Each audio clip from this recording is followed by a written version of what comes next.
have made some updates to my old honey oat bread recipe video, making sure it works perfectly with most bread machines. So, if you are after a reliable oatmeal bread recipe for your bread machine, then try this recipe with simple tweaks. This honey oatmeal bread machine recipe is easier than ever and gives you a nice loaf every time.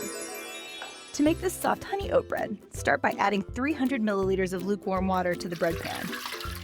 Next, add 1 teaspoon of salt to the bread pan. Next, add 1 tablespoon of honey to the bread pan. And then, add 480 grams or 4 cups of all-purpose flour to the bread pan. Now, make a well on top of the flour and add 1 teaspoon of bread machine yeast or instant dry yeast to the bread pan. Next, add 70 grams or 1 cup of quick oats to the bread pan. Now place the bread pan back in the bread maker and make sure it is locked in. And close the lid. From the bread maker menu, select the French bread setting and press start.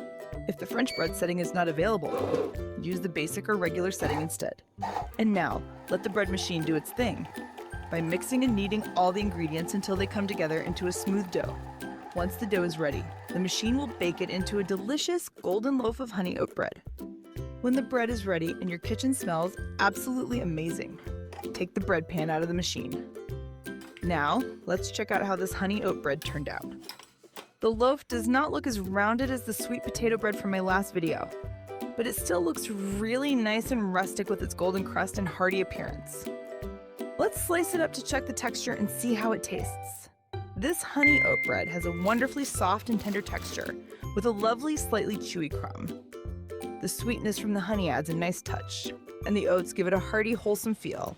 It would be great with some fresh butter when it is still warm. If you enjoyed this honey oat bread recipe, be sure to check out this incredibly fluffy and soft sweet potato bread recipe for your bread maker here. Check it out now.